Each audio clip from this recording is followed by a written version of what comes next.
Bueno, creo que podemos arrancar y se nos siguen uniendo. Buenas noches con todos, es un gusto tenerles aquí. María Fernanda, qué honor tenerte en Librería Española. Quiero comenzar deseándote un feliz cumpleaños. Ayer estuviste de cumpleaños, así que pues nada, son 3 días antes, 3 días después, o una semana antes, una semana después.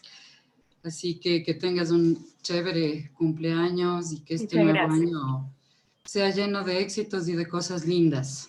Gracias. A todos, gracias por estar con nosotros esta noche y participar de este Club del Libro. Voy a comenzar primero haciendo una pequeña reseña de la biografía de María Fernanda. María Fernanda Ampuero nació en Guayaquil el 14 de abril, o sea, ayer. Bueno, todos sabemos que es una escritora y periodista ecuatoriana. Ha publicado 3 obras y varios artículos en diferentes diarios y revistas de distintos países. Vivió en España y en México. En el 2019 fue la gerenta del Plan Nacional del Libro y la Lectura José de la Cuadra del Ministerio de Cultura. María Fernanda ha sido reconocida con varios premios, el Joaquín Gallegos Lara por su libro Pelea de Gallos, con el premio Hijos de Mary Shelley con su cuento ¿Quién dicen los hombres que soy yo? En el 2015, con el premio Cosecha Eñe por el relato de Nam en el 2016. Sus obras han sido traducidas al inglés, portugués e italiano. Y en el 2012 fue considerada una de las latinas más influyentes en España. ¡Qué orgullo!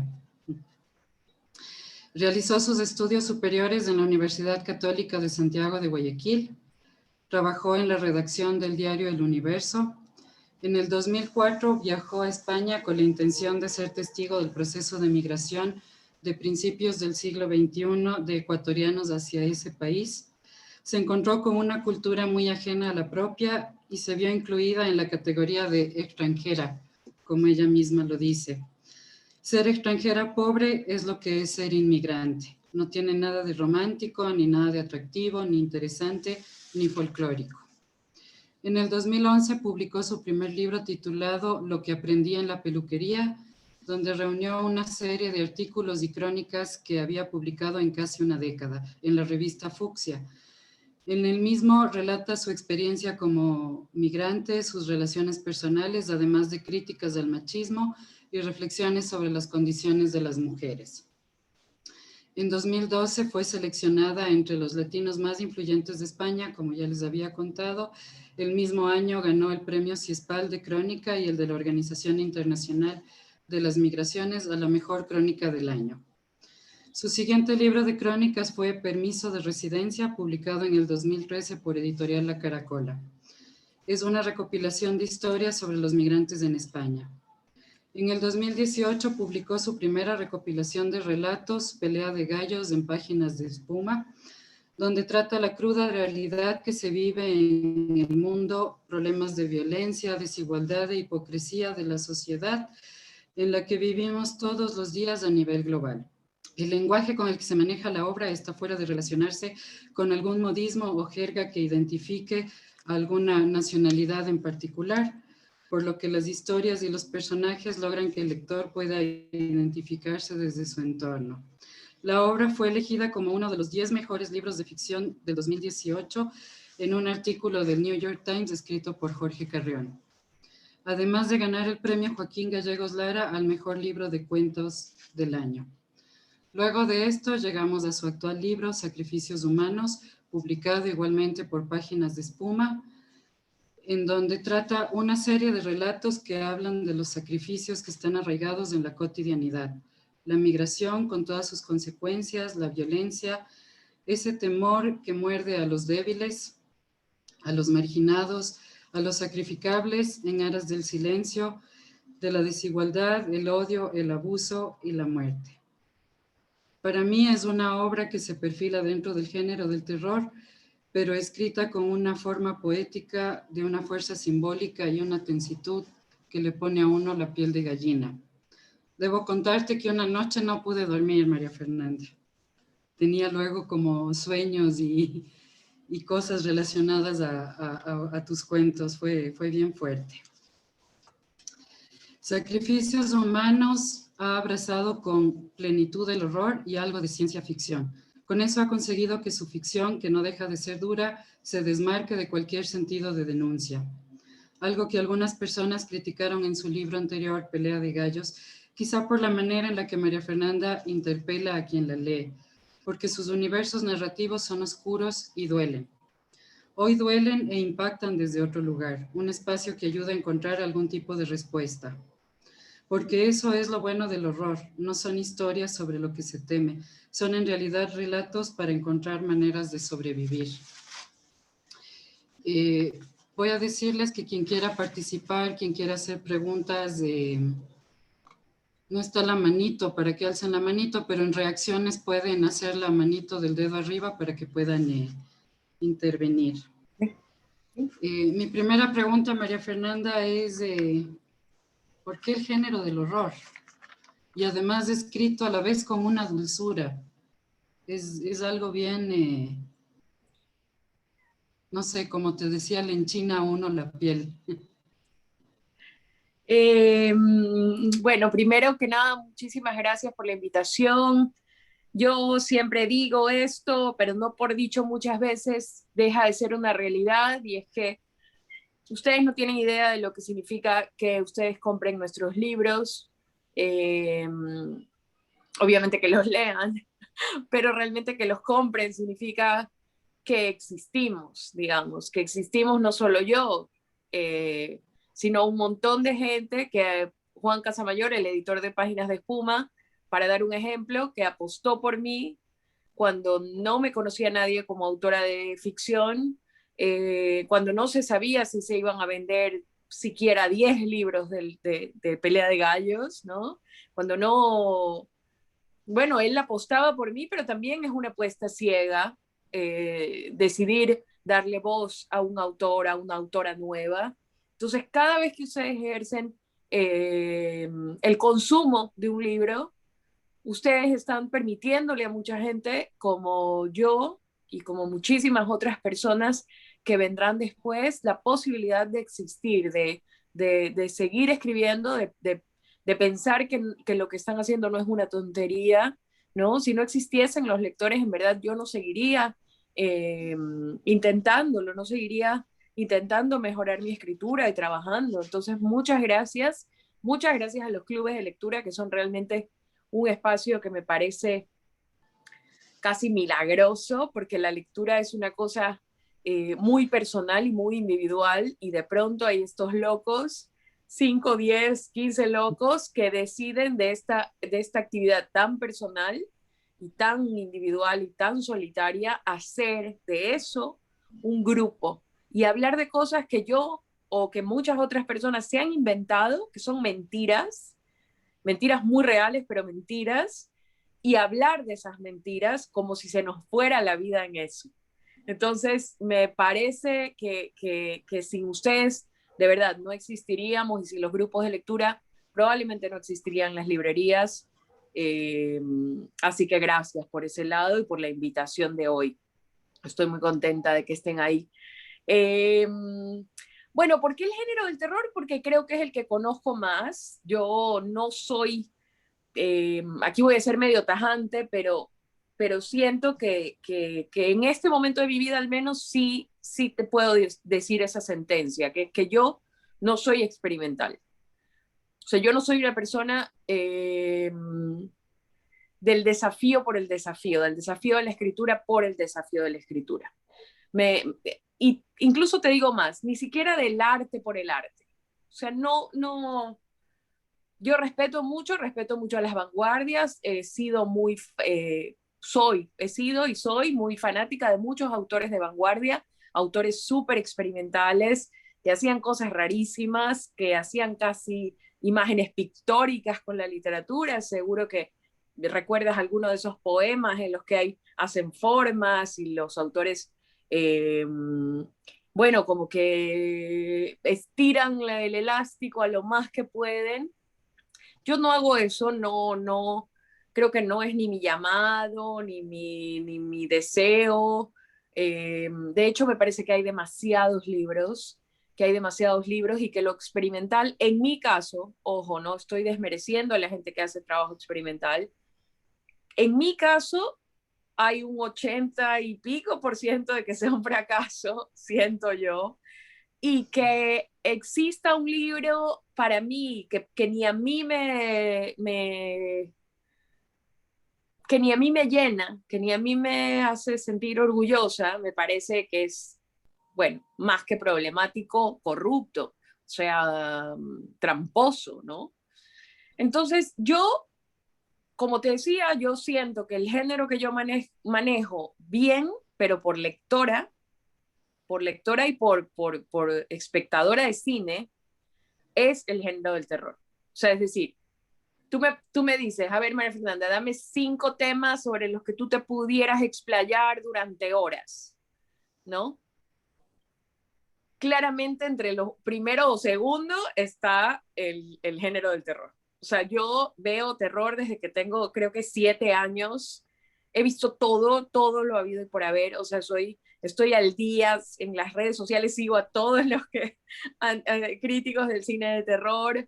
Eh, Estoy ahí, uno de los sueños de mi vida es ir a Sitges, el Festival de Cine de Terror y Fantástico. O sea, soy muy friki, la verdad, soy muy friki de el terror. Y, y, mm, y atesoro el conocimiento que recibí de las películas de terror y del cine de terror y de la literatura de terror como un conocimiento sobre el espíritu humano, sobre lo que somos en verdad, porque yo creo que una de las mejores maneras de conocernos es saber a qué le tememos, ¿sabes? O sea, tú le preguntas a alguien a qué le temes y es una excelente manera de conocer a esa persona, ¿no? Eh, y entonces creo que ha sido el género que a mí me ha permitido ser, o sea, ser una persona, ser la persona que soy. Y por otro lado, me ha permitido también ser la autora que soy. Entonces, sabes que veo muy difícil que yo entre en otro registro. Veo muy difícil que yo, por ejemplo, un paréntesis pequeñito, me ofrecieron un trabajo como una consigna, ¿no? Como más o menos una consigna, y es algo erótico que tengo que escribir, ¿no? Pero como vieron ustedes que leyeron Sacrificios Humanos, hay ahí unos cuentos que tienen una carga importante de erotismo. Pero yo no puedo solo hacer una historia erótica, ¿no? O sea, es como hago una historia así de ciencia ficción, por ejemplo, Creyentes coquetea un poco con la ciencia ficción, pero es una ciencia ficción de terror. Y lo mismo, el género erótico, pero de terror. Y tal vez tengo algunos cuentos que son tal vez más románticos, por decirlo así. Sacrificios es una historia de amor y desamor, digamos, de cuando el amor se ha acabado, pero de amor, al fin de cuentas. Pero tiene este componente. Entonces, siento que, ¿por qué? Porque es lo que conozco, es cuando me siento más a gusto, porque le conozco mucho las teclas al género. Y como te digo, yo experimental, no me gusta hacer cosas que no siento que hago bien. No sé si a ustedes les pasa, pero a mí me pasa mucho. Claro. Bueno, nos decías estas mentiras, pero en tus cuentos hay mucho de verdad, de realidad cotidiana. Hay mucho componente psicológico también. Las relaciones de padres con hijos dolorosas, esos traumas con los que crecen tus personajes y crecemos todos. Lo que nos acabaste de decir, historias de amor, desamor en una pareja. Hay mucho componente también en tus cuentos de esta sensación de baja autoestima, de sentirse relegado, de estos complejos, ¿no? Del bullying, de cómo somos víctimas del bullying.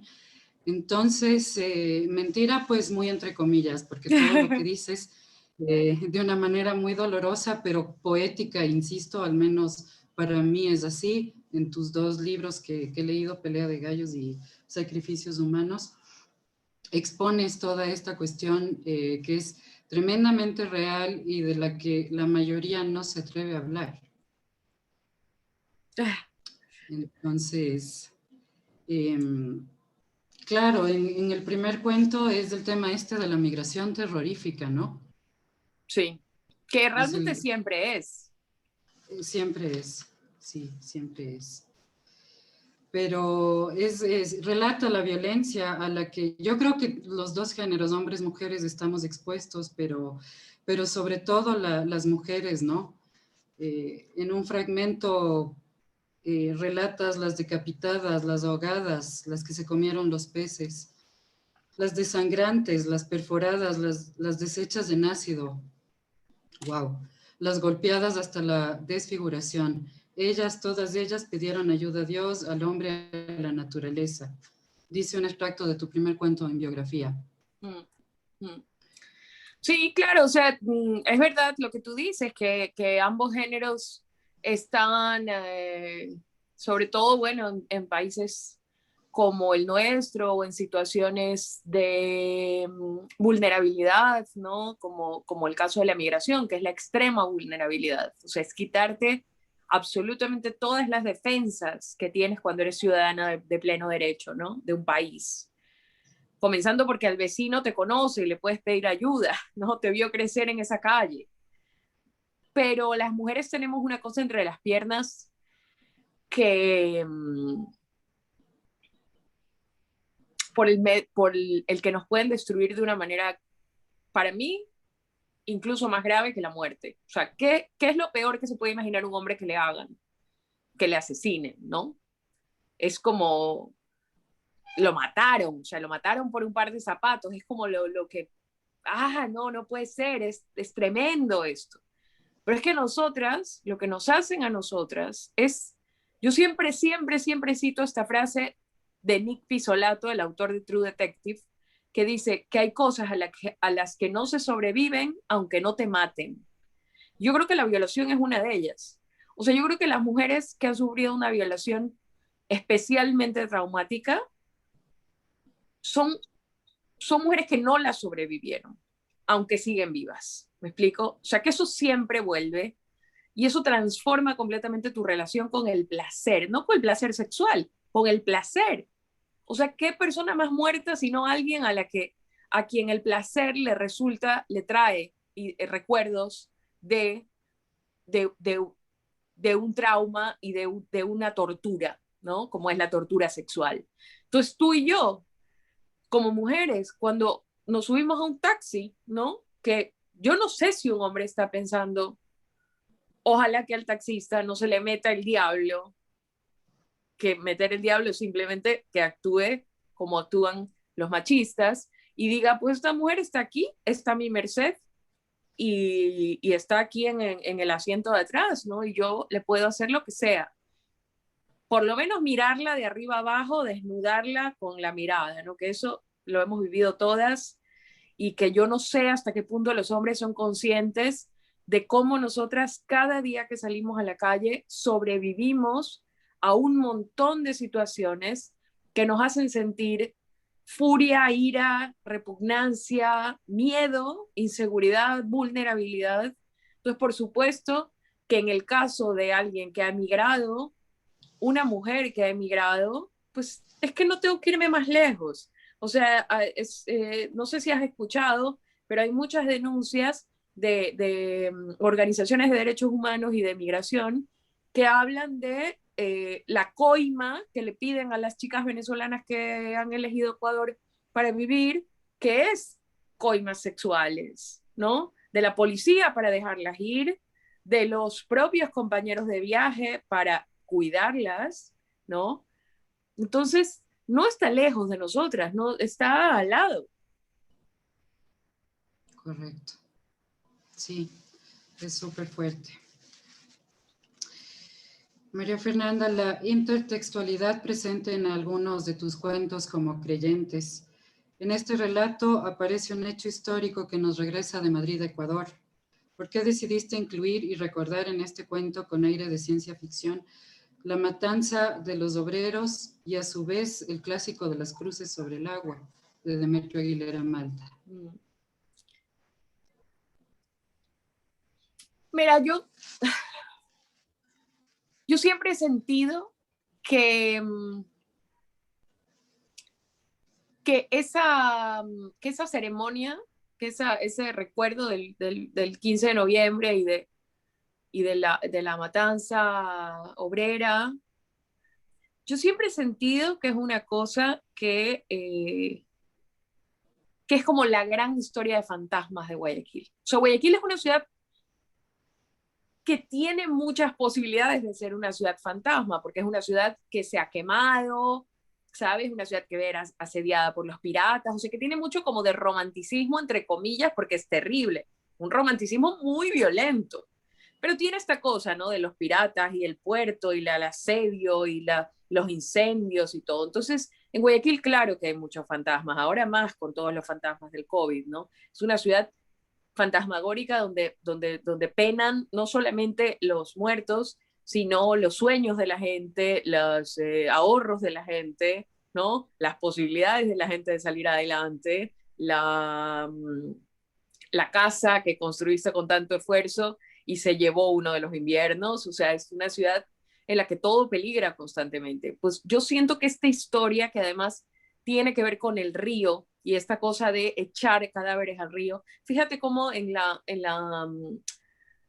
como en la ideología, como en la conciencia colectiva de los rioplatenses y de la gente del Cono Sur está esta dictadura y estas personas que lanzaban desde aviones a el mar, ¿no? Estos asesinados por las dictaduras y que los echaban desde los aviones al mar. Claro, esta figura es tan poderosa, esta cosa de que nuestra agua, el agua que vemos, el agua plácida, el agua cuando vas al Malecón 2000 con tus niños y tu pareja o sola a mirar el río y bueno, pues el río da esta cosa de hay tardes, ¿no? Como este poema de Ernesto Novoa Camaño, muy romántica y muy como de ensoñación, pero ahí hay muertos, o sea, ahí hay muertos que fueron personas que lo único que pidieron era sus derechos como trabajadores, ¿no? Y que además allanaron el camino a otros y otras que hoy vivimos en esta ciudad y que hemos alcanzado ciertos derechos como trabajadores, ¿no? También es una deuda que tenemos con ellos. Entonces, siempre me pareció poderoso, me obsesionaba muchísimo, me obsesionaba. De hecho, los estudiantes de literatura, que éramos muy cursis, y por ahí estaban muchos de los autores que seguro les resuenan. Solange Rodríguez, por ejemplo, era mi compañera, Luis Carlos Musó, otro escritor, era mi compañero. Luego más chicos, pero estaban por ahí, Ernesto Carrión. Y, bueno, pues nosotros íbamos a echar cruces sobre el agua, como un ritual, ¿no? Cuando el malecón no era lo que es ahora y cuando teníamos acceso directo al río. En partes del malecón era un lugar, no sé si tú recuerdas, no sé si viniste alguna vez, era mucho más sórdido, por supuesto, pero también tenía una cosa mucho más auténtica, porque podías acercarte al río directamente y ahí poníamos nuestras crucecitas que hacíamos con palitos, no sé, las pintábamos de blanco. Bueno, pues es lo que hacen los... Si eso no lo hace un estudiante de literatura cuando tiene 19 años, no lo hace nadie. Y así que a mí siempre se me quedó esta idea, esta como obsesión de este río lleno de muertos. La cosa del agua de muerto, a mí me obsesiona mucho. Una vez estuve en Suiza y le oí a alguien que decía, es que este lago tiene muchos muertos. Se referían a las guerras, no lo sé, a las famosas guerras europeas, no lo sé, pero esa frase como que me resonó y dije, pues el Guayas también, ¿no? El Guayas también es agua de muerto. Y de ahí surgió esto y de unos mormones que llegaron a casa de mi abuela. Ya sabes, los mormones siempre están de dos y a mí me generaban toda la curiosidad del mundo estos dos chicos gringos, ¿no? Y como que me parecía que eran como de otro planeta. Y yo creo que por eso es que los creyentes al final son más o menos como de otro planeta, ¿no? Por esta cosa que yo tenía de ver a esos... Yo era muy pequeña, tendría 5 años o algo así, y estaban estos chicos viviendo en casa de mi abuela. Sí. En la mayoría de tus cuentos encontramos que los narradores dominan o cuentan casi siempre en primera persona, con una fuerza infinita. ¿No te resulta complicado transmitir y plasmar esa fuerza y a la vez el dolor de cada uno? Sí, sí. Esta es una gran pregunta. Una gran pregunta que además me enfrenta a mí yo creo que una nunca es tan... O sea, creo que si a un autor nunca le preguntan nada y nunca tiene encuentros con los lectores, el libro nunca va a ser en su cabeza lo que es una vez que tienes este tipo de encuentros. Porque es verdad a ver, que yo no escribo, no te voy a decir que escribo con las musas y que estoy como en un estado alterado de conciencia, porque eso es una estupidez, ¿no? O sea, si alguien te dice eso, pues huye un poco de lo de lo que escribió, porque debe ser terrible. Pero yo sí que siento que como que la completud de la idea del libro me la dan ustedes, me la das tú en este momento con esta pregunta. No sé no sé,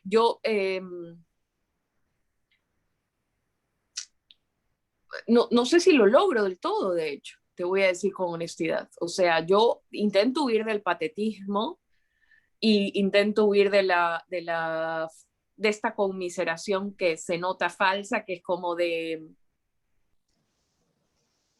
perdón, que creo que se cortó un poquito, de esta conmiseración que es como de Teletón, ¿no? Como de hagamos una Teletón para los pobres. O sea, yo huyo de esta cosa falsa que tiene una pátina como de que soy la Junta de Beneficencia, con mucho respeto a la Junta de Beneficencia, pero no es lo que quiero, ¿no? No es lo que quiero, no es, ay, los voy a ayudar a ellos, no, o sea, yo lo que intento es ser yo misma todos los personajes, ser yo misma la que siente eso, la que vive eso, la que... Y entonces siento que, perdón si se corta, es que entran unas llamadas que seguro a ustedes también les pasa a Movistar esta hora, no sé por qué se interesan que nos cambiemos de compañía y entonces a pesar de todo siguen llamando. Entonces, bueno, creo que es eso, pero ya te digo, Ana, yo no sé si lo consiga del todo, ojalá. Es curioso lo del tema de la seguridad en una misma que tienes en relación a tu obra. Yo he visto gente muy, muy segura de lo que ha escrito y muy segura de que lo que ha escrito tiene una calidad y una cosa y es prácticamente para enmarcar y pasarlo directamente a la historia. Yo no tengo eso. Yo cuando escucho críticas me las hago mías y digo, claro, sí, ahí falló. Pero intento, lo que te digo, yo intento, sobre todo lo que más esfuerzo hago es en querer a los personajes, quererlos de verdad, quererlos como se quiere a una misma. Eh, y entonces esa primera persona se convierte en de verdad una primera persona y no alguien que está moviendo los hilos de estos títeres, ¿no?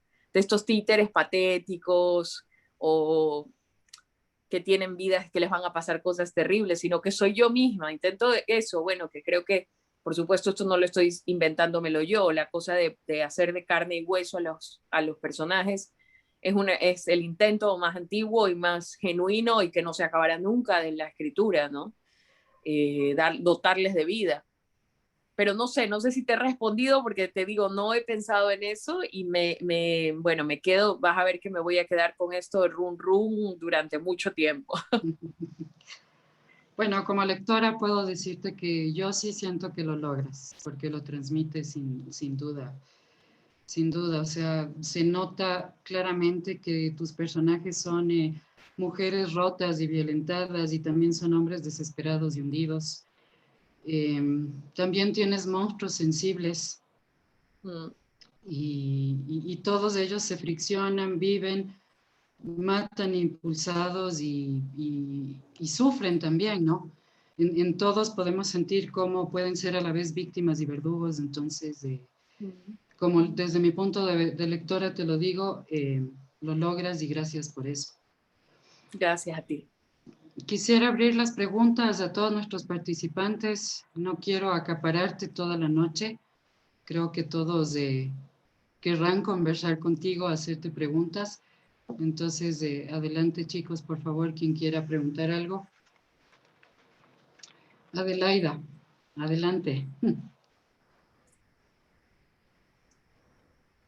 Yo tengo una pregunta, María Fernanda. Hay escritores que decantan por títulos que parecen versos o parecen hasta microcuentos, como Patricio Pron, que toda la portada es el título. En cambio, tú tienes dos comentarios en donde todos los cuentos tienen con una sola palabra. A mí me causa curiosidad el proceso de titulación, por qué elegir. Esto es algo recurrente, entonces no sé si esto es un ritual, no sé qué pasa en tu proceso creativo, pero me da muchísima curiosidad que todos sus cuentos tengan un solo nombre. Ay, muchas gracias, amiga. Bueno, pues yo creo que fue, a ver, a mí siempre me han gustado estéticamente las cosas que se titulan con una sola palabra. O sea, solamente casi te diría como viendo la página como un cuadro, ¿no? O sea, tú ves una página sin saber el idioma incluso, ¿no? Y ves esta forma como piramidal, ¿no? De una sola palabra y luego se abre. Casi eso, como una pirámide cuadradita. Y a mí eso estéticamente, porque también hay una cosa ya de obsesiones de persona que lee, o sea, de la página, cómo es la página estéticamente. Me gusta mucho eso, me gusta cómo se ve una página. Fíjate que te voy a conectar tu pregunta con otra cosa. Yo uso muy poco diálogo. Y yo creo que, bueno, en parte porque para mí es muy difícil hacer diálogo, entonces por eso huyo mucho del diálogo. Pero en parte también porque estéticamente no me gusta la página con que se corta y se corta desordenadamente. Fíjate qué locura te estoy contando en este momento. O sea, es prácticamente de Rain Man, ¿no? No me gusta. A ver, que todos los libros son así, los leo, no es que no soporto, no es que tengo como un trastorno obsesivo compulsivo y no toco los libros que son desordenados, no. No, para nada. Pero yo en mi página intento que sea lo más armoniosa posible y tal vez por eso te digo, huyo de los diálogos, salvo en sacrificios, que todo es diálogo, y entonces no hay esta cosa de diferentes párrafos y luego una cosa que diga solo no. Y creo que lo de los títulos tiene que ver con eso, pero no solo, ya esto es una parte simplemente cosmética, pero a nivel profundo, a mí me encanta el reto que significa decir, eh, decir el título, que es como una especie bueno, como nuestros nombres, como un tráiler, como algo que te dice un poco lo que va a venir o no, y luego tú lo tienes que pensar y es aún más bonita la cosa. Eh, con una sola palabra. Me parece que es un juego más divertido para el lector, como pensar por qué esta palabra es el todo, ¿no? La parte por el todo. Y yo sí tenía, o sea, yo tenía muchos, porque ya te digo, esto es una cosa que a mí me gusta mucho, de siempre, incluso del trabajo periodístico, aunque claro, en el trabajo periodístico era muy difícil porque venían los diseñadores y te decían, mira, yo tengo estas cajas y tú las tienes que llenar y tú no me vas a poner una sola palabra porque esto no se ve bien. O sea, en un periódico no te dejan hacer eso. Entonces creo que me quedé con la pica. Y cuando hicimos Pelea de Gallos, ya estaba ya estaba el índice y te acuerdas que, porque Ana además lo dijo, uno de los cuentos que terminó siendo Pasión se llamaba ¿Quién dicen los hombres que soy yo? Imagínate, qué largo. Y otro de los cuentos, Luto, se llamaba Si hubieras estado aquí, que es la frase que le dice Marta a Jesús cuando él llega y se entera de que su amigo Lázaro se ha muerto. Y ella le dice, si tú hubieras estado aquí, tu pana no se moría, ¿no? Entonces, esas son citas bíblicas. ¿Quién dicen los hombres que soy yo? Es una cosa que le dice Jesús a sus discípulos. El momento en que Jesús es egocéntrico y dice como, a ver, ¿qué dicen de mí en las redes? A ver, soy trending topic, ¿no? En un momento bien megalómano de Jesús. Entonces, a mí me gustaba mucho romper esa megalomanía diciendo, no, la que hacía los milagros era María Magdalena. Pero estaba todo el libro y entonces estaba Griselda, por ejemplo, o Coro, Subasta, que fue, ese título fue desde siempre, bueno, todos, Ali, y claro, aquello se veía terrorífico, o sea, era como una columnita, y una cosa así que se abría. Y me pareció que se veía tan feo, tan feo, tan feo, que dije, no. Y entonces ahí sí, le cambié los títulos, los cuentos, o sea, esos dos que te cuento, que recibían su nombre de citas bíblicas, los cambié. Y luego ya en Sacrificios Humanos, que como sabes ya es un libro que yo ya hice mucho más a propósito, mucho más con una conciencia de que sea libro, no como Pelea de Gallos, que era al tuntún, ya ni se me ocurrió titular ningún... De hecho, Edith, por ejemplo, porque fíjate, es en los bíblicos que me parece que el título largo funciona mejor. Edith tiene este epígrafe que iba a ser, a ver, no es que iba a ser el título, sino que era una frase que a mí me parecía muy bonita que sea como título, que es esta de nadie llorará a esta mujer. ¿Dónde está? Espérate que no lo encuentro. Y a esta mujer nadie la llorará, ¿no? O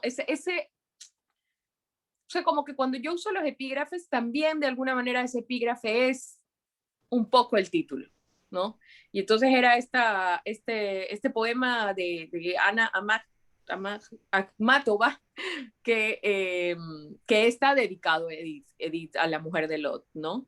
Entonces, bueno, es una bella, espero haberte respondido porque tampoco lo sé muy bien, yo creo que tiene que ver con mi obsesión, o sea, con un cierto trastorno que yo tengo, pero se ve bonito, es también estético, ¿no? O sea, se ve bonito esto, con su separación entre el número y la letra. Ay, no sé, perdón, estoy quedando como loca, amigos, no me lo tengan en cuenta. Jorge, estabas haciendo unos manitos. Tienes la palabra. Sí, ahí está ya. Sí, muchas gracias. Bueno, pues primero dándole la bienvenida a Mafer Ampuero, que Dios le bendiga y haber escogido este día para presentar su obra en este grupo de artistas. Hoy el Día Universal del Arte, un día como hoy nació Leonardo da Vinci y en este día pues para que salga el conversatorio pues buenísimo realmente. Bueno, mi nombre es Jorge Carrión, yo soy profesor de lengua y literatura. en un colegio acá en Quito. Y mi pregunta es esta, bueno, pues, bueno, pensando en la necesidad, ¿no? Bueno, felicitándole y a lo menos que le gusta el género del terror, a mis estudiantes les encanta, entonces voy a ver si sugiero una de sus obras, ¿no? Mafe Rampuero. Y mi pregunta es esta, cabalmente, ¿no? Bueno, hoy en día el mundo ha revolucionado bastante, ¿no? Y bueno, pues considero yo como profesor de colegio, la mayoría de jóvenes y ahora más con este, yo digo, con esta penalidad, ¿no? Con esta pena del COVID, ¿no? Con esta fatalidad del COVID, todo se emerge en más que al libro impreso, al libro virtual. No sé si de pronto mi pregunta un poquito, ¿qué le puedo decir? Un poquito llamativa tal vez o sugerente mi pregunta, sugerente, ¿no? De sugerirle si tal vez su obra o algunas de sus obras ya ha subido al ebooks o en la parte o en PDF en el internet, porque ahora con lo de la pandemia, pues como profesor de literatura, muchos estudiantes, bueno, casi siempre profesor y ahorita ya no hay, además cuesta y para ver si es que usted puede pasarles el libro online, ¿no? Ahora con esto, Ay, ya, Jorge, no me eso le haga esto. pregunto. Bueno, discúlpeme, bueno, como profesor de literatura le pregunto, entonces, no sé si No, es que gracias, tiene, gracias. ya, esa es mi Gracias, pregunta. gracias. Muchas gracias, Jorge, por su pregunta y le agradezco. Primero le agradezco que sea maestro y que además creo, no sé si se lo han dicho a usted, pero yo aprovecho para decírselo. Ustedes ahorita son los que están en primera línea de la trinchera, sosteniendo la salud mental de nuestros niños y Así de es, nuestros chiquillos. Así así que le es. agradezco porque su salud mental, la suya, no la de ellos, debe estar también en la cuerda floja. Así que ánimo de parte de todas nosotras, de todos nosotros. Le agradecemos profundamente que sea capaz de dar clases a través de una pantalla Online, a de una pantalla. adolescentes. A Adolescentes, así es. adolescentes. Así es, O sea, así es. usted es un héroe, de verdad le agradezco de parte de todos los padres. Yo no soy madre, pero veo los hijos de mis amigas y digo, Dios mío, esos profesores, yo ahí me pongo en los zapatos de ustedes. Además que fue su día antes de ayer, Ah, sí, pues ¿no? 13 de Bueno, abril también. felicidades. Muchas gracias. Mi Felicidades. pregunta era más esa, ¿no? De mi libro virtual, nada más, si es que Mire, podría.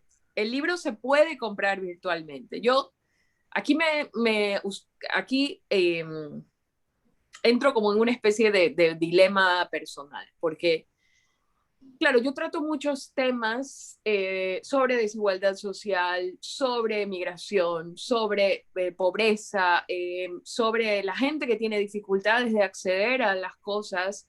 eh, y luego, claro, yo sé que mi libro es muy caro aquí en el Ecuador y en todas partes, pero digamos, nosotros tenemos unos ingresos, o sea, nuestro sueldo básico no es el sueldo básico de otros países, ¿no? Entonces, yo sé, y peor para un chiquillo, una chiquilla que tienen hermanitos y hermanitas que también necesitan que se les compre libros, en la canasta básica, el espacio de los libros, pues entre meter un saco de arroz y meter un libro, yo entiendo que los padres elijan darle de comer a sus hijos.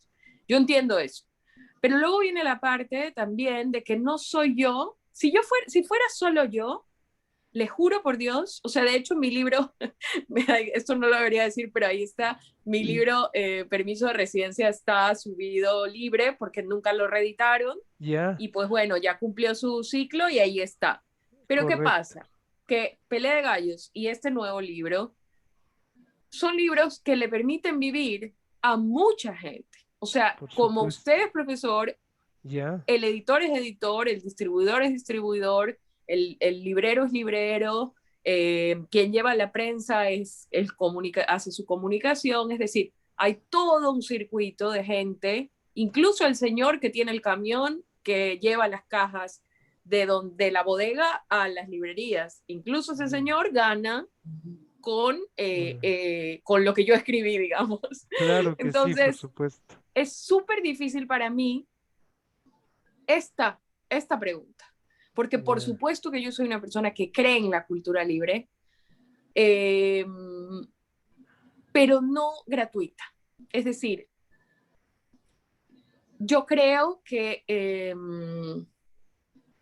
yo creo que esto que yo he hecho tiene un precio. tiene Por un valor. supuesto. ¿Me Ya, explico? claro. Entonces, yo sé que si se piratea la película Alien versus King Kong, creo que es. Sí, es No, así. que estoy loca, Godzilla versus Kong. Si se Ya, piratea esa película, Universal Studios o quién sabe quién la hizo, pues no van a dejar de comer mañana, ¿no? Pero si claro. se piratean los libros de Páginas de Espuma, que publicará 15 al año, ¿no? Imagínense que se pirateen la mitad, 7 libros Uy, o 8 libros. esos plagios, casi no plagios, pero bueno, casi No, es que indirectamente. no llega a fin de No mes llega, el claro, editor, con lo cual, ¿qué va a no pasar? llega. Que cuando venga otra chica o otro chico como yo a ofrecerle su libro, le va a tener que decir, no puedo, porque es que no puedo pagar ni el papel. O sea, no te puedo pagar nada. Y entonces, ¿qué pasa? Que nadie gana. Con la piratería nadie gana. Es Porque así, el chico que pirateó no le da valor a la literatura, claro que porque sí. está ahí en Internet. Entonces, yo lo que sí le voy a decir a usted, Jorge, es que en el Fondo de Cultura Económico, la librería que está en Quito, yo creo que usted está en Quito, Pues yo estoy en Quito, Ecuador, así bueno, es. allí venden un ejemplar que sacó el Fondo de Cultura Económico de México y también en otras librerías, pero creo que en el fondo es donde lo hicieron. No sé, ya me dirán la española si también lo tienen ellos, pero tienen un pequeño librito de uno de los cuentos de Pelea de Gallos que creo que vale $1.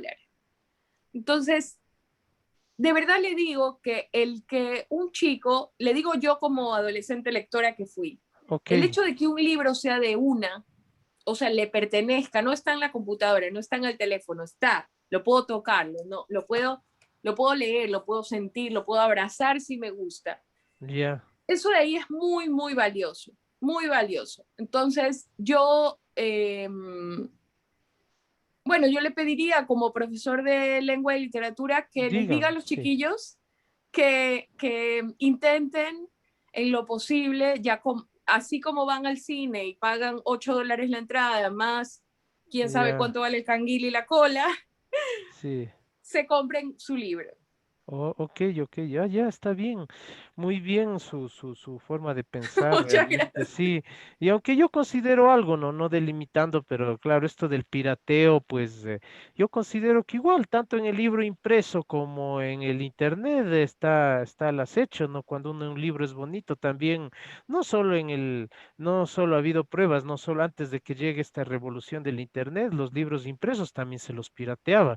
Ha habido Ya, por libros que ha supuesto. tocado a mí igual comprar en libros que no tienen editorial, o sea, solo el Fotocopias, claro. pirateado, fotocopia, Claro, pero claro. hecho, o sea, una copia de la Sí, copia. sí, sí, sí, sí, sí, sí, Entonces, sí. igual lo que usted dice no es que porque está el libro impreso se va a salvar, igual tanto en el internet como en el libro impreso, yo como profesor de literatura y a lo que he visto de los estudiantes, inclusive yo no soy el papá, muchos inclusive, bueno, ahorita no, pero antes ya soy 20 años profesor de lengua y literatura, he visto, quizá la pobreza no es culpa tal vez de los padres, he visto que uno de 30 el libro compran el libro original y otro de la copia. Digo, ¿y cuánto costó el libro original? Vale unos $30 y la copia vale $3, entonces el 10%. Entonces es una cosa, como usted dice, espantosa. Eso antes había. Igual considero, ¿no? Pero también eso de paso sus ideas también como profesor, que igual las personas al acecho, los usureros que buscan de alguna manera colindar con esto, ¿qué no se hacen ahora, debiendo uno comprar el material, el título en la editorial original? Pero usted ve ahora la economía y a mí como profesor, inclusive yo, por ejemplo, si le comprara el libro, yo le compraría y de ahí me encargara de darles gratis a los alumnos, esa es mi obligación, porque los padres de familia ahora se quejan de que cómo le compra un libro, vale $30 y el digital usted mismo debe proporcionar, entonces son entremeses, ¿no? A lo menos usted que Entiendo, habla, sí. le doy hasta unos tintes como profesor, entonces la gente, ahí estamos hablando de esos piratas para que usted también tome estos piratas de la literatura que cogen también, ¿no? Entonces, para que formen parte de sus historias. Muchas gracias, Dios le bendiga. Gracias. Gracias, Jorge, gracias. Y sí está el cuentito en Librería Española también, es edición del Fondo de Cultura, efectivamente. Alicia, nos estabas haciendo manitas. Adelante. Está con el micrófono apagado. Hay que iniciar el audio. Ahí. Gracias, María Fernanda, qué gusto. Un saludo para todos. Tengo una pregunta. Para tú escribir estas historias, ¿tú has conversado con víctimas? ¿Has entrado en contacto con víctimas de este tipo de violencias? Esa es mi pregunta específica. Bueno, yo, como tú sabes, he sido periodista desde que tenía como unos, 22 años, más o menos, 20 y pico, 20 y pocos, digamos que hace 20 años soy periodista. Y claro, en el trabajo periodístico a mí me ha tocado una gama de temas, si bien yo no he sido periodista de sucesos, lo que sí he escrito es crónicas, he escrito crónicas toda la vida de temas económicos, por ejemplo, de crisis económica. En España trabajé durante 6 años en un periódico dedicado a la comunidad latinoamericana inmigrante en España y cubríamos todo, es decir, chicos muertos en Afganistán que eran hijos de gente latinoamericana, o los ecuatorianos que murieron en aquel atentado de ETA, mujeres que tuvieron que hacerse un aborto y cómo fue su experiencia, donantes de óvulos, migrantes de todo tipo. Hice un recorrido con los refugiados sirios desde Serbia, intentando llegar a Alemania. He hablado con muchísimos emigrantes ecuatorianos, muchísimos, es casi lo que más he hecho en la vida.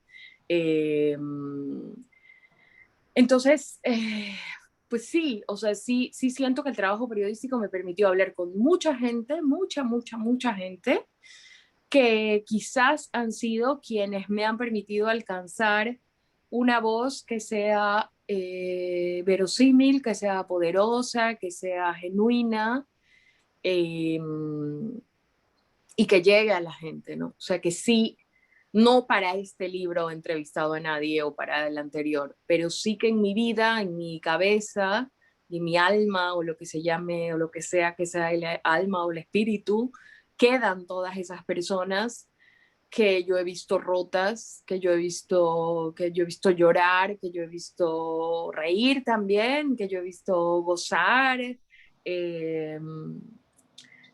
Y por supuesto creo bueno, creo que tengo por ser feminista, creo que tengo muy alerta el oído y muy alerta la mirada de lo que les pasa a las mujeres, ¿no? De las historias de las mujeres desaparecidas, de las mujeres asesinadas.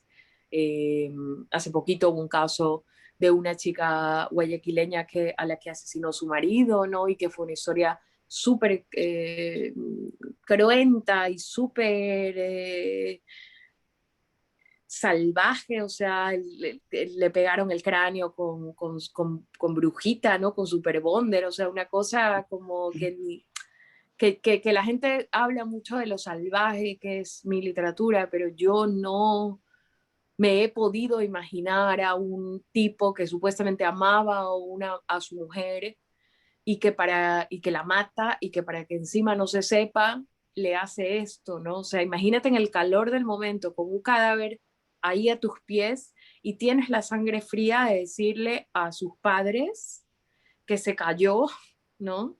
Y ver a la propia madre que le toca y se da cuenta de que a su hija le han pegado el cráneo con una goma, ¿no? Entonces, yo sí, pues quizás hay mucha gente que no lee estas cosas, que le parece que mejor no, me explico, como mejor no enterarse. La chica de Quito, que me parece que fue en el 2019 o 18, que fue a una fiesta con sus amigos, no sé si recuerdan este caso, que fue, o sea, la prensa además contaron muchas cosas de lo que le hicieron a esta chica.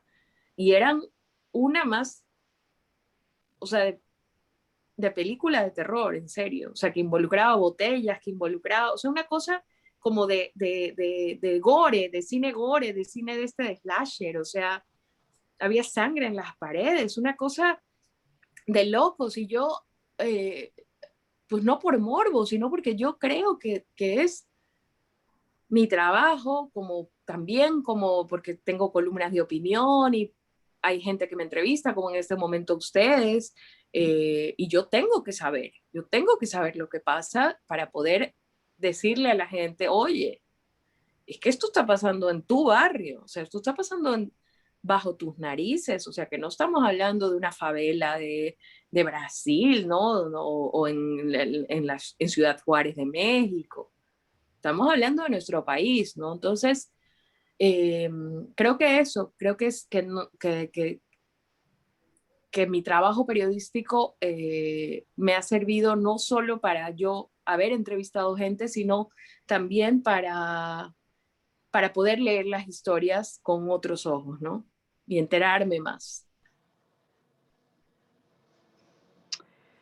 Gracias. Fernanda. Lenin Rodríguez te dice, el libro es escalofriante, sus historias poderosas son como un baldazo de agua que te despierta la realidad y convoca la empatía.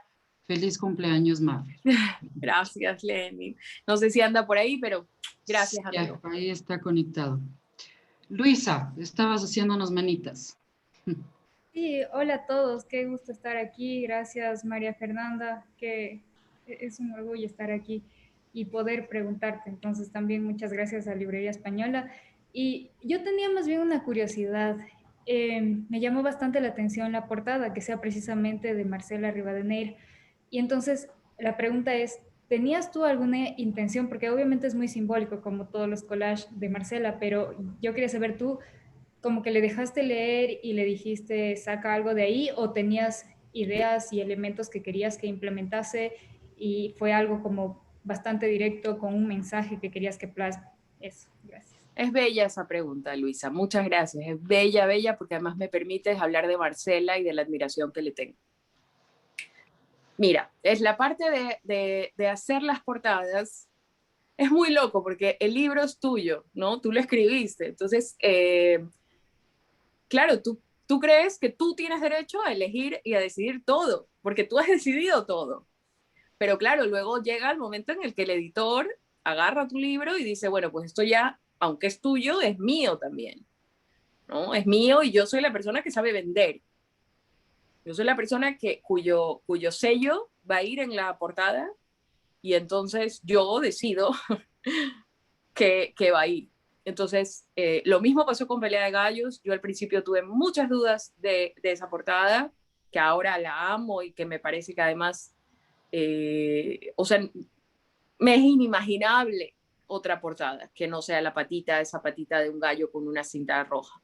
Me es inimaginable que sea rojo, que sea, ¿sabes? O sea, el libro, o sea, estuvo muy bien visto de parte del editor que sea así y no de otra manera.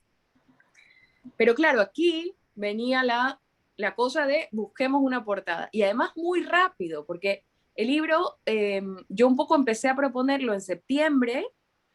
El libro salió a la calle en marzo. Pero el libro, eso significa que el libro tiene que estar impreso, o sea, ya listo, absolutamente listo y casi distribuido a los periodistas en febrero. O sea, imagínate.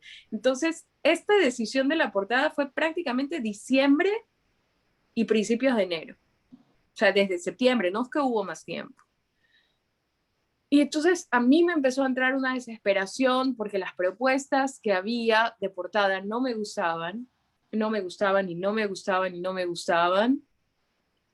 Y claro, yo no puedo, o sea, si bien yo puedo opinar y yo puedo sugerir, yo no puedo ser determinante. O sea, al final, si ellos deciden, ¿no? O sea, es una lotería también. Hay autores que estoy segura que no les gusta la portada de su libro, que lo disimulan o que no lo dicen, pero que otra persona decidió por ellos, ¿no? Y aquí yo me parecía que por donde estábamos yendo no estaba bien. Y me empecé a volver loca, empecé a buscar en Instagram millones de artistas conceptuales, mujeres, sobre todo me interesaban, la cosmogonía de las mujeres, me interesaba mucho el collage. Vi de extranjeras, de artistas extranjeras cosas, pero eran muy grotescas, a Juan no le parecía. Juan me decía, mira, fíjate que esto tiene que estar en una librería, y si es una cosa muy ofensiva, ya me ha pasado, porque claro, él lleva 20 años siendo editor, ya me ha pasado que ese libro no se vende, aunque sea magnífico, que cuando la portada es muy grotesca o muy violenta, y bueno, yo era una salvaje, o sea, hay un cuadro de un artista que es como de hiperrealismo, y es una bolsa plástica transparente llena de cuerpos. Él no es foto, obviamente, es pintura hiperrealista. Y yo le digo, esta me encanta, una bolsa de pedazos de cuerpos humanos. Y me dice, no, por Dios, o sea, ¿cómo se te puede ocurrir? No, no, no, no, no, no, no. Entonces yo ya empecé a desesperarme. Y las voladoras de Mónica Ojeda tenían la portada de Marcela, o sea que ya eso estaba como en mi cabeza, ¿no? Que a mí bueno, me había gustado mucho, además me había gustado mucho que fuera Marcela, yo no sabía, de repente veo y digo, esta es nuestra Marcela, bueno. Entonces le escribo, porque empecé a ver sus collages, yo le había comprado, además en diciembre, por Navidad, me había autorregalado unos collages de ella. Entonces los tenía como muy frescos. Y entonces empecé como a ver cuál podía servir, pero ¿qué pasa? Que la portada es vertical y Marcela tiene casi todo lo que tiene es horizontal. Entonces se pierde. Era una pena porque había cosas realmente magníficas, pero que no servían. O sea, encima era difícil. Y en un momento ya de desesperación, ya de que ya tenía que imprimirse sí o sí, hablé con ella se sentía muy mal, estaba muy enfermita, estaba en cama, y me dijo, cuéntame del libro, cuéntame. Yo le empecé a contar casi todo como oralmente, o sea, no, ni siquiera se lo envié ni nada, le empecé a contar como de qué iba, algunas cosas, le dije el título, por supuesto, y me parece que al día siguiente estaba esta propuesta. Y yo me enamoré de inmediato, de hecho, tengo por aquí, ay, no sé, creo que no se lo voy a... sí, espera. Espérame un segundo. Espero que no me hayan visto los calzones.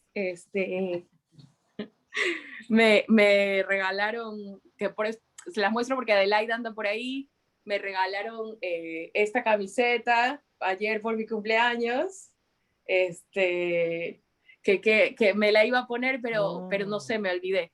Y divina, maravillosa. O sea, yo me enamoré de esta imagen, me enamoré. Qué suerte, porque como te digo, no siempre pasa. O sea, los autores no necesariamente son los que deciden su portada, para nada, para nada.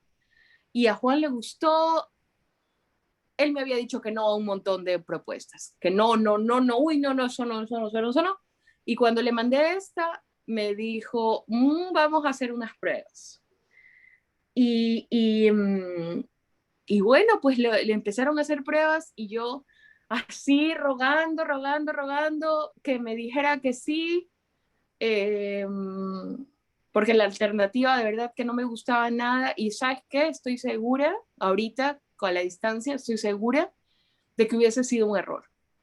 No que destruyera el libro, ni mucho menos, pero es que siento que el trabajo de Marcela lo eleva a una categoría, ya que estamos hablando de arte y del Día del Arte. O sea, creo que cuando se encuentran en la literatura con su representación pictórica y ese acierto, ese hermanamiento se da en la portada del libro, siento que hay una cosa especial ahí, hay una cosa inolvidable. Y de verdad que estoy, bueno, encantada. Muchas gracias por haber hecho esa pregunta, porque sí que me ilusionó especialmente que se haya podido hacer así. Amaya, estabas haciendo manitas. Sí, buenas tardes, María Fernanda. Buenas tardes a todos. Yo estoy muy contenta de poder escucharte porque yo te conocí hace muy poco y fue precisamente porque un alumno me trajo tu libro a clase. Es decir, a mí un alumno me presentó tu obra y hay algo que me ha llamado mucho la atención. Yo no he terminado Sacrificios Humanos, estoy como por la mitad, entonces no sé si la pregunta que tengo me la va a responder la lectura, pero como te tengo a mano, pues te la voy a preguntar. Yo tengo, ya que mencionas el salvajismo, yo tengo una inquietud que a veces se plantea en clase. A mí me parece que la realidad en general, pero especialmente la realidad en Ecuador, es una realidad salvaje para la mujer. Eh, a mí me parece que muchas veces los relatos se quedan cortos, porque la realidad es mucho más salvaje. Entonces, al leer el título Sacrificios Humanos y planteándonos esta reflexión acerca de la fuerza que puede tener un título, pienso que no se concibe mayor sacrificio humano que el incesto. Y en ese sentido, mi pregunta es, ¿tú en alguno de tus relatos has abordado el incesto o algo tan barbárico como la tragedia de Puerto Quito? ¿Podría ser parte de un relato salvaje que ni siquiera es salvaje porque es real? Fíjate, muchas gracias por esa pregunta. Fíjate que lo de Puerto Quito se supo cuando ya el libro estaba por salir y yo,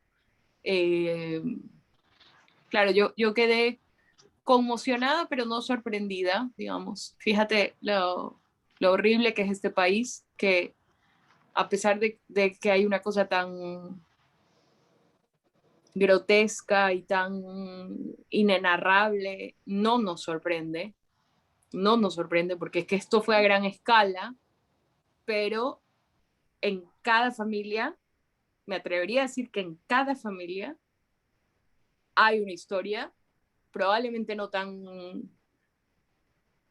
brutal, pero que hay historias de adultos de la familia que han precipitado a las niñas y a los niños a una sexualidad que no les correspondía en ese momento y que además los convirtieron en seres que toda su vida se van a preguntar si alguien los quiere, ¿no? O sea, que las personas en las que más confías en la vida y las personas en las que cuidan tu vida, que te dan de comer, que te llevan a la escuela, que esas mismas personas sean las que te generen pesadillas, eso me parece que es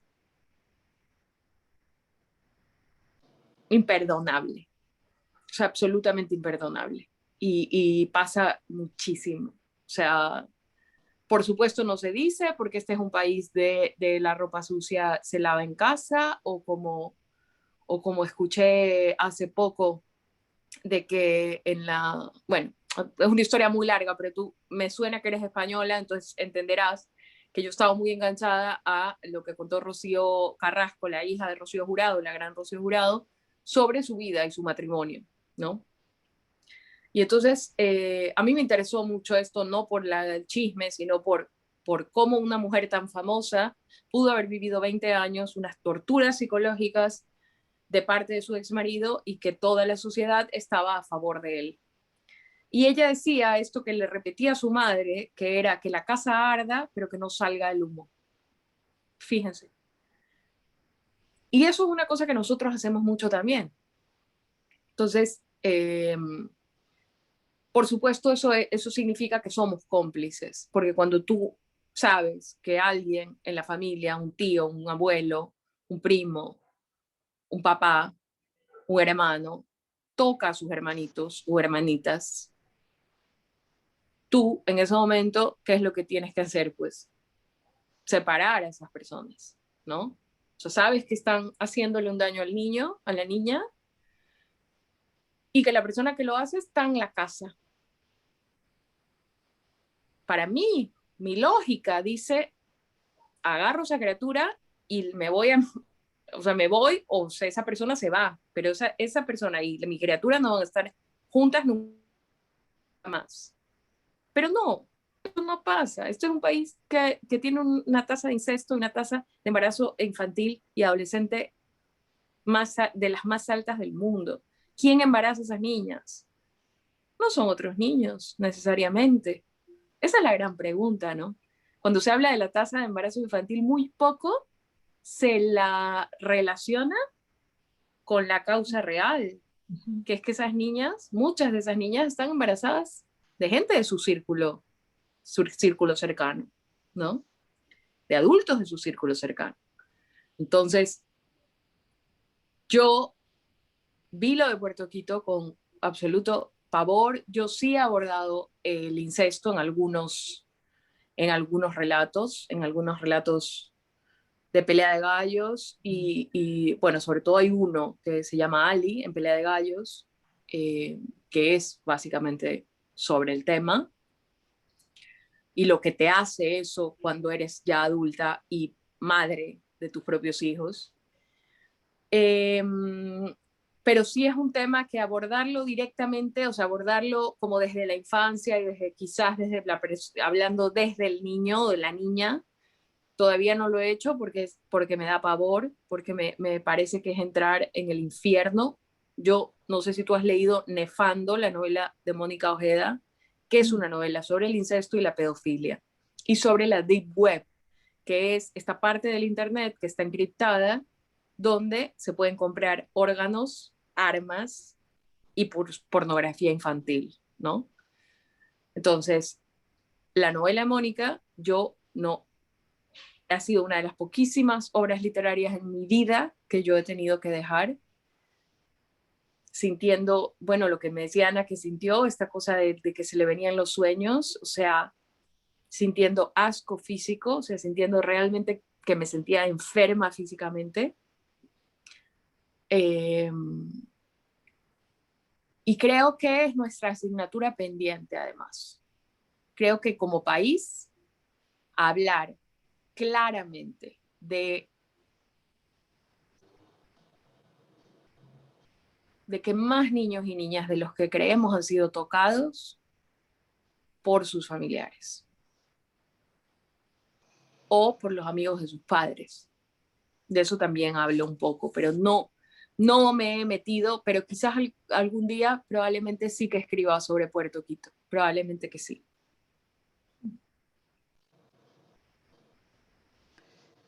Bueno, María Fernanda, léenos parte de tu libro.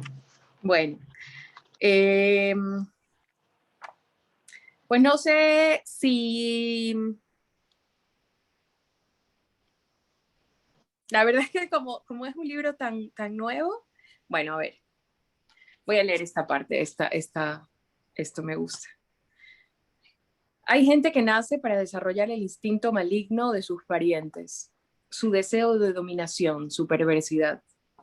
En la sobremesa, como generales desquiciados frente al mapa de las zonas enemigas, los adultos acorralaban, atacaban y arrasaban con nosotras.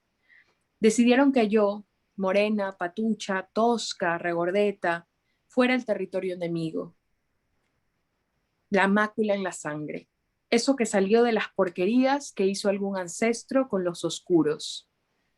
Mi prima, en cambio, era la raza limpia, superior, la imagen que querían que tuviera la gente al decir nuestro apellido en alto. Predestinación, que le llaman.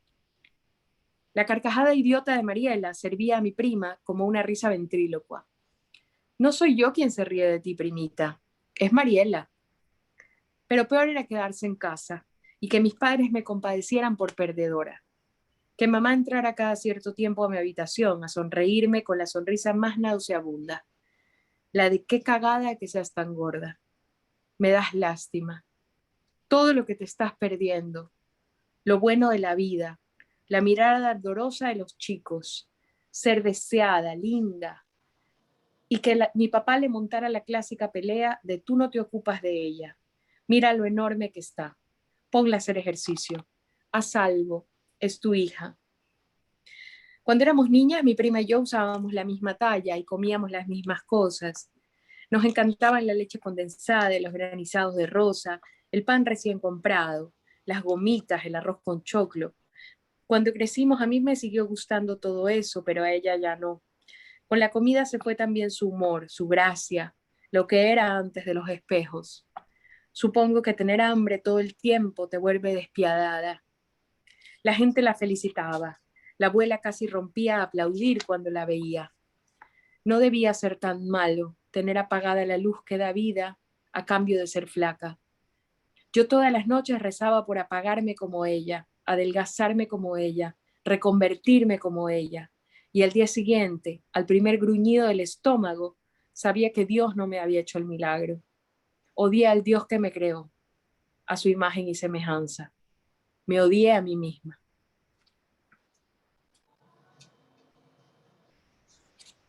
Este es un fragmento de Hermanita, uno de los cuentos. Luisa. Ay, no, eso solo eran manos de aplaudir. Eran manos de aplaudir. Diana, igual, manos de aplaudir.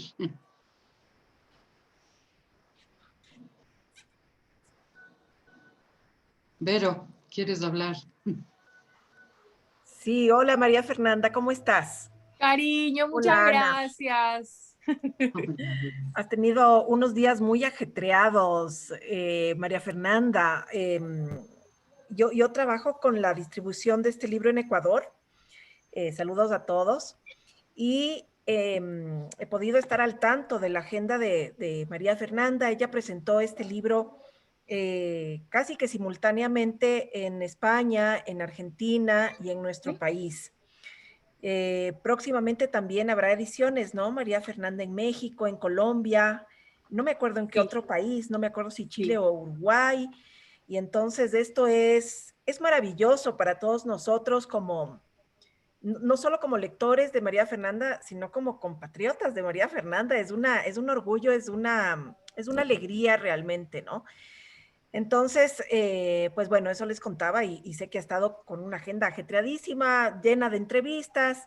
Supongo que has repetido muchísimas veces tus comentarios sobre muchos de los temas que aborda el libro, pero que siempre igual habrá algo nuevo, ¿no? De repente por ahí una lectura nueva, una pregunta nueva. Así que espero que de todas formas estés disfrutando toda esta temporada. Y ahora, como veo que ya mismo vamos a cerrar, yo creo que, y a mí me gusta siempre volver al tema de la lectura, porque creo que es algo que en nuestro país necesita seguir revalorizándose, ¿no? Todo el tiempo, todo el tiempo, todo el tiempo.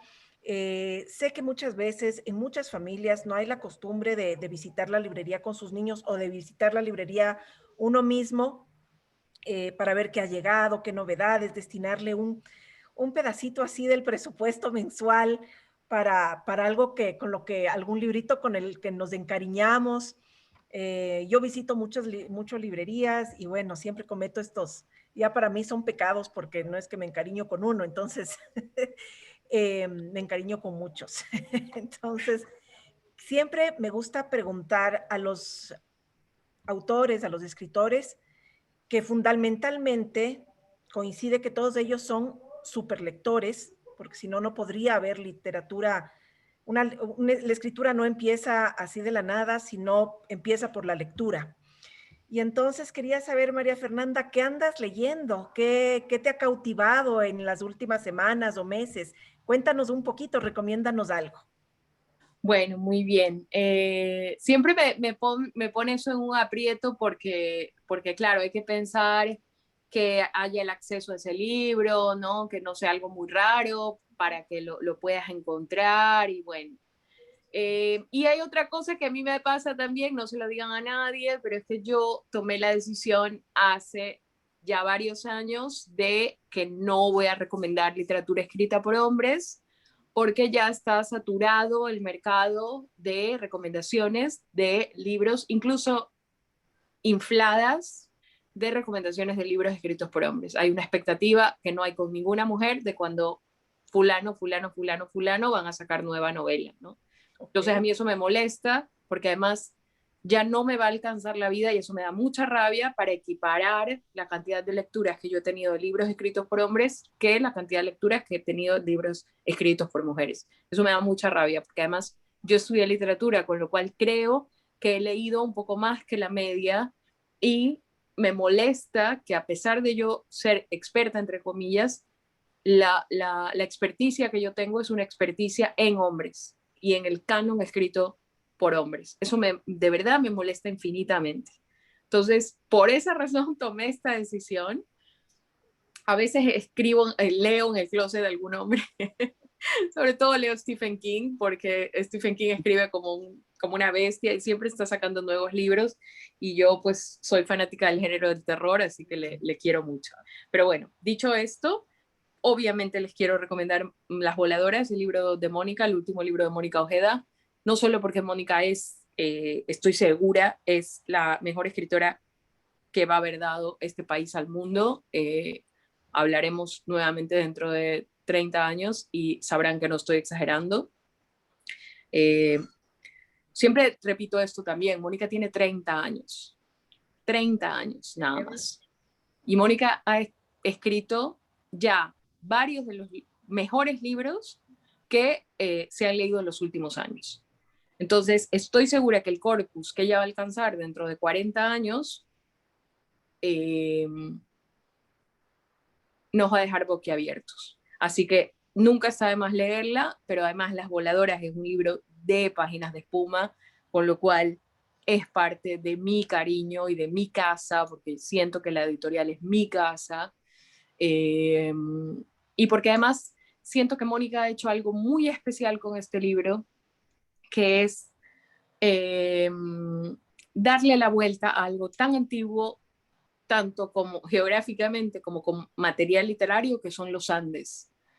Ella ha creado una nueva cosmogonía andina. Eso es, o sea, se dice fácil, no se dice rápido, pero es que ¿cómo haces eso, no? Yo eso de ahí solo lo había visto pues en los grandes poemas épicos, pero además ella le da una vuelta completa a eso, ¿no? La mirada sobre nuestras montañas y sobre nuestros Andes con una mirada de bruja, con una cosa como de hechizo, como de cántico y como de estar haciendo una pócima mágica, ¿no? De verdad que yo no tengo más que buenas palabras para ese libro, para ella, obviamente. Así que les recomiendo mucho ese libro, Las Voladoras. Y sé que acaba de salir la obra completa de Gilda Holst. Gilda Holst, no sé si alguien lo puede escribir ahí porque es difícil es difícil la forma de escribir ese apellido, Gilda Holst, pero Gilda es una de esas mujeres ecuatorianas que de manera trágica y además frente a nuestros ojos, pero sin que nadie haga nada, fueron invisibilizadas y fueron, pese a que estaban ahí,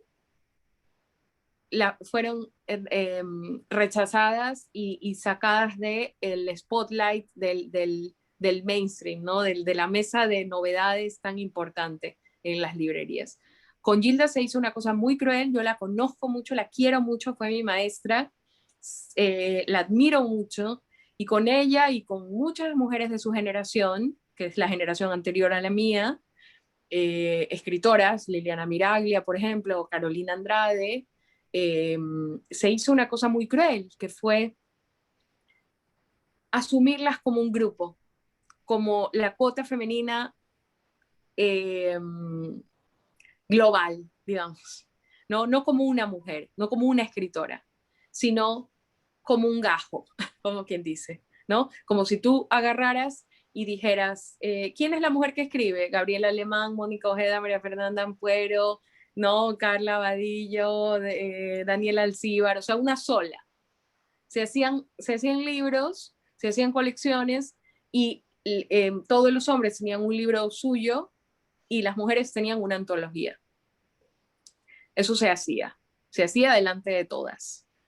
Y que los libros de Gilda Holst sean inconseguibles, para mí era especialmente doloroso, porque yo siempre le hablo a todo el mundo de un cuento de ella que se llama Reunión, que es un cuento que yo toda la vida he sentido que a mí me cambió la forma de mirar la escritura, a mí como su alumna y como su admiradora, y que nadie lo podía encontrar en ningún lado, Verónica. Yo contaba la anécdota del cuento y la gente decía, ¿dónde lo puedo leer? Porque la gente se quedaba interesadísima en este cuento. Y yo me acuerdo cuando salió Pelea de Gallos y me decían, pero tú de dónde sientes que vienen? Y yo decía, bueno, Subasta yo siento que viene de Reunión, del tema del que te da asco la mujer, ¿no? Y que como el asco de la mujer, tú lo puedes darle la vuelta, el asco que genera la mujer, le puedes dar la vuelta para salvarte la vida. Y la gente, lo quiero leer, y no estaba en ningún lado. No estaba en ningún lado. Entonces, lo que ha hecho Casa Morada, lo que ha hecho María Paulina Briones, lo que ha hecho Cadáver Exquisito, es inmenso, porque además Gilda está viva todavía, la podemos hablar con ella. Lo que pasa con las mujeres ecuatorianas es que se las descubre muy tarde, cuando ya no están en este mundo, y no pueden ellas ser parte del diálogo, lo que estoy haciendo yo en este momento, que también es importante, porque cada escritora que tú entrevistas es una escritora que va a sacar de la invisibilidad a otro montón de escritoras. Entonces es muy importante también poder hablar con la autora. Así que esos son los libros que les recomiendo y que están en este momento en las librerías ecuatorianas, tengo entendido. Pues sí, ese libro, sí, yo misma no conozco mucho la literatura de Gilda Holst y me da vergüenza porque había oído mucho de ella, pero no la había leído, así que cuando supe sobre esta publicación de Cadáver Exquisito, de Casa Morada, Cadáver Exquisito, pues me alegré mucho y estoy ansiosa de tenerla en mis manos. Y sí, a mí me alegra mucho que escritores recomienden a otros escritores, recomienden más lecturas, porque es eso, ¿no? La lectura no acaba nunca. De tu libro pasamos otro libro y después esperamos otro libro tuyo también. Pasa esto, ¿no? Es una ruleta. Entonces, pues nada, ha sido un gusto estar con ustedes, escucharte. Gracias. Y esa era mi pregunta. Gracias, Verónica. Gracias. Bueno, nos encantaría quedarnos toda la noche, María Fernanda, pero tampoco te queremos agotar. Quiero agradecer a todos los lectores y a tus fans que se conectaron. Agradecerte, por supuesto, a ti. Siempre te recibimos con mucho cariño. Sabes que Librería Española es tu casa. Y esperamos que este sea el primer club del libro de muchos que hagamos. Entonces, muchas gracias a todos por haberse conectado. Gracias por estos momentitos de conversación que son tan importantes para nosotros, los autores. Bueno, no tengo más que palabras de agradecimiento de que me permitan poder dedicarme a lo que siempre soñé, o sea, poder ser lo que siempre soñé que quería ser, ¿no? Eso es muy grande, que haya un grupo de personas que te permita hacer eso y que esas personas se llaman lectores. Es el regalo más importante de la vida. Así es. Pues nada, cuando quieras organizamos otro con todo el cariño del mundo. Y para todos, pues buenas noches y muchas gracias por habernos acompañado. Gracias, Ana. Gracias. Un besito. Chao.